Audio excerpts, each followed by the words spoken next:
Hello beautiful people, and welcome to your general guidance for the first half of June with me, Julie Poole. It's tea and tarot time with Julie. Get yourself a cup of tea, cup of coffee, glass of wine, put your feet up, get yourself comfy. This is for my beautiful Capricorns, Sun, Moon, Rising, Venus and cross-watching. All right, so welcome or welcome back. Thank you for being here. I'm back from my holidays.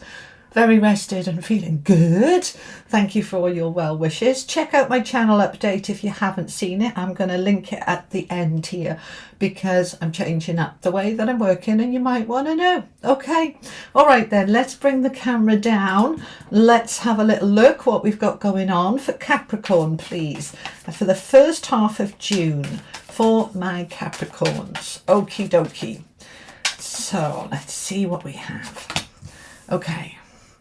So we've got the King of Pentacles, King of Coins. Oh, nice. With the Nine of Cups. The Queen of Wands. The Knight of Cups. The Knight of Swords. The Ten of Swords. The Lovers. The Eight of Swords. And the Moon. Okay. All right, that's the Tarot of Dreams there. Okay, let's have a little look. We haven't got any affirmation cards. I gave them all away at my events. Don't know what happened there, but I've had to order some new ones and they're not here yet. So we will be finishing off with an angel message. So let's have a look then. Okay, so Capricorn. What have we got here in terms of balance? We've got 3 swords. We've got 2 cups. We've got wands, coins, so we've got a little bit of everything here. Now, major arcana cards, we've got the Lovers and we've got the Moon.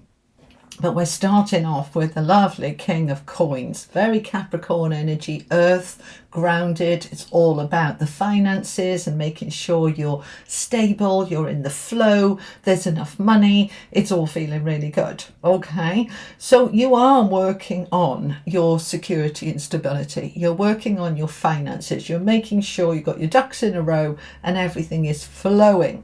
Really like this for you, and I love the fact that it's rooted down with the Knight of Cups.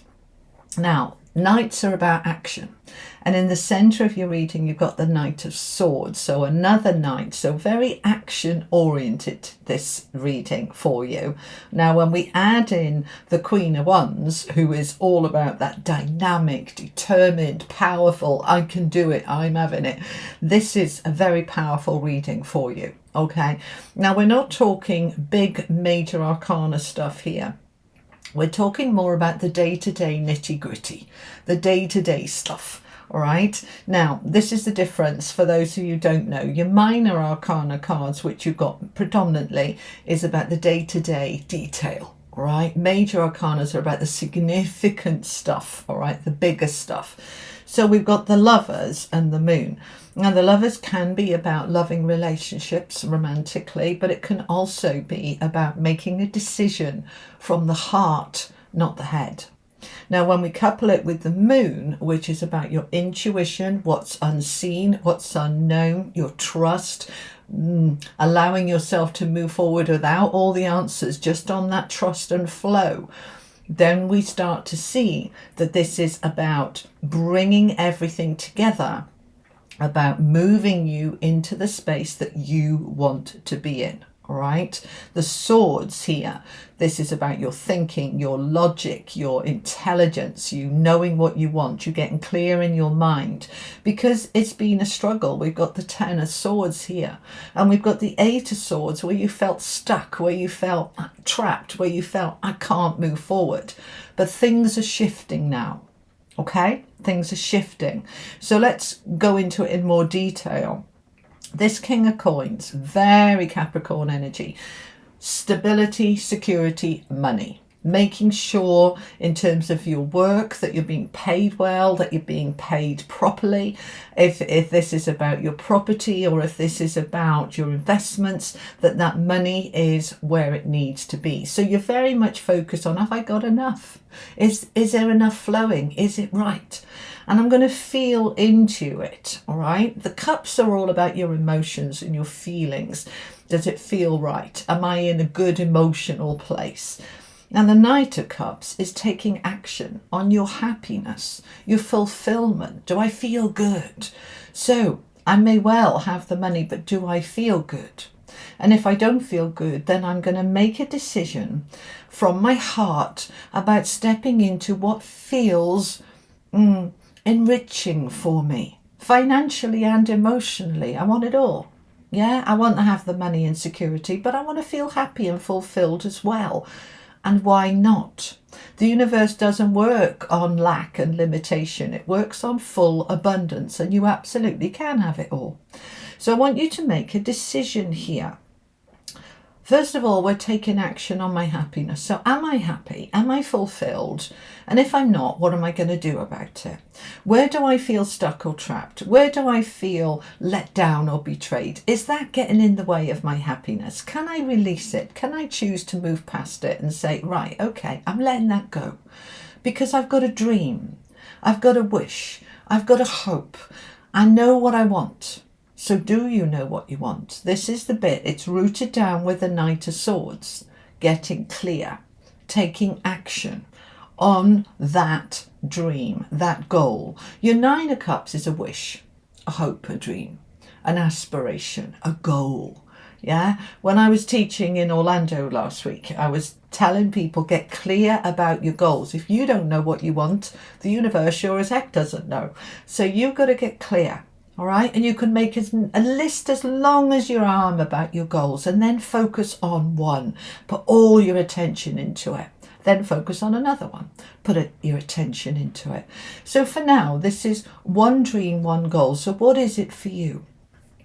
Now, because it's next to the King of Coins, it's probably related to your money, your security, your stability. I want to know there's enough. I want to trust that there's enough coming in. I want to make sure that I'm happy with my stability and with my money. And so I'm taking action on my happiness, and I'm taking action on what I need to do to get clear about my goal, what action I need to take to make it happen. All right. And I talk about this a lot in my book, From Hoping to Having, the Formula to Wealth and Success. I give you a list of how to identify your goals and then what to do with them, timescales and all sorts of things like this. So we're getting clear.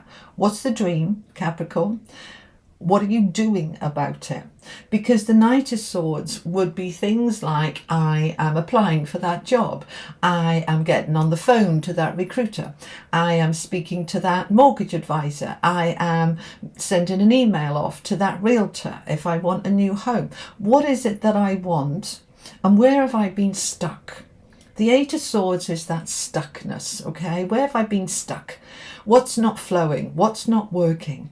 Because if I've got a goal and it's just not flowing, I need to ask myself, have I taken appropriate action? Am I waiting for somebody else to do it for me? Am I waiting for God to fix it for me, the universe to fix it for me? Or am I taking action on this?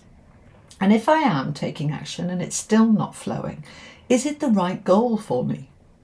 Very often we focus on something we think we want, but it's not necessarily right for us or good for us. So we sometimes need to pull back and say, is that what I want? Is that right for me? Right? Am I looking in the wrong place? You know, I do so many private readings in little batches. I'm not taking any at the moment, but many people will say to me in a reading, you know, I've applied for 100 jobs and I'm not getting any of them. And when I kind of explore it with them a little bit more, I find that usually they're all in the same industry. And when I ask the soul, do they want to stay in that industry? The soul says, no, I don't want to do this anymore. And that's why it's not flowing. So we need to ask the soul. And that's what the Lovers is about, asking the heart over the head. What does the heart want? Because the thing is with Capricorns, I'm an earth sign, so I get it. We're so practical. We're so logical. We're so like, we need to make it grounded and it needs to be worth it financially. And it can be, but not feeding the soul, not nourishing the heart, not nourishing the person. And so it doesn't work for us anymore. So when we allow ourselves to drop into the heart and say, what does the heart want? Then we find that very often it's a different answer. So I want you to do just that. I want you to examine your goal, your wish, your dream. Look at the action that you've taken. Look at where it feels stuck and trapped, and how much of that stuckness is within your own mind, because that's the Eight of Swords. It's usually your own mind that says, oh, I can't, that's impossible, that wouldn't work, or what about, you know, that person and that person, I'd be letting them down, or I'm being too greedy, or I'm being, what, you know, all of that. That's the Eight of Swords. So what we want to do is let's drop back into the heart. What does the heart say? What does the heart want? And when we do that, and we're willing to take action on our happiness and taking action on that clarity, that focus, speaking our truth, reaching out, then we step into the Queen of Wands energy. This is the power, being dynamic, being determined, being, I can do it. This is what I want, and I'm making it happen. The thing is with the Queen of Wands is she knows her worth. She knows her value, and she won't settle for less. She doesn't just want the money. She wants to feel empowered. She wants to feel valued. She wants to feel noticed and seen, because she stands tall and proud. This is who I am. See me. I know my worth. As I know my worth, I can step into this Ten of Swords, which is about betrayal and stress and anxiety and people being horrible. And when we know our worth, we rise above it easily, because we look at this as nonsense. It's like, I don't care what they say. I know my worth. I don't care what or who has stabbed me in the back. That was a lesson. I've learned from it. I've grown from it, and I'm stepping away from it, and I'm not allowing it to pull me down. So I'm taking action to end this nonsense. Okay? The Ten of Swords, right? People can be very unkind, stab you in the back, betray you, let you down. But are we going to let them destroy us? No, the Queen of Wands won't let anything or anyone outside of herself destroy her. No, that's outside stuff. I know my worth. So I'm stepping into the moon energy, which is my intuition. It is what is hidden, what is unseen, and what I'm allowing it to come up to the surface. Now, for some of you, this whole story is about a relationship. And it might be a romantic relationship, or a platonic, or a family relationship. Perhaps there's somebody in the family that has betrayed you, let you down. Perhaps you feel stuck in life because your husband, your wife won't let you, won't support you, won't agree to what you want. Perhaps somebody else or something else is getting in your way. This is the time to take your power. This is the time to step into the unknown, to take action on what your heart wants, what your dreams say, what your aspirations are, and not allow anything or anyone to stand in your way. And as you do that, you break this bubble that she feels trapped in. Those swords can easily pop that bubble, freeing her to be able to live the life that she wants, the dreams that she wants. But it's time to make a decision, to take the action, to let this go, and to know your worth. This is you truly in your power. All right? All right. Let's get an angel message for you. And that will be the one. Door to the infinite. Now, this popped up for Libra, I believe. Door, hang on, let me get it in camera for you. A door to the infinite. Look at that portal above her head. Look at the power that she can access when she knows her worth and she knows her light. Everything is available to you. Everything. So let yourself rise. Let yourself lift into who you truly are, what you truly want. Allow your heart to guide you. allow your truth to guide you, and allow anything that is blocking you to move out and away, freeing you to be infinitely unlimited. All right? All right, my beautiful people, that's what I have for you, Capricorn, for the first half of June. I hope it was helpful. If it was, do me a favour, like, share, and if you haven't yet, do think about subscribing. You know, it's completely free, and it helps my channel to grow, other people to find these videos, because the aim of this channel is to fulfill and enrich your soul and your life, and I want as many people as I can to know that. Okay, I'll be back next week with your money and career readings for June, so keep an eye out for those. And in the meantime, I will put the playlist up here for everybody else's June's readings, so you can check out your other placements. Always worth checking out your sun, moon and rising. Pull the bits together from those three to give you a more complete, fuller picture. All right, I'll see you next time. Lots of love. Bye bye.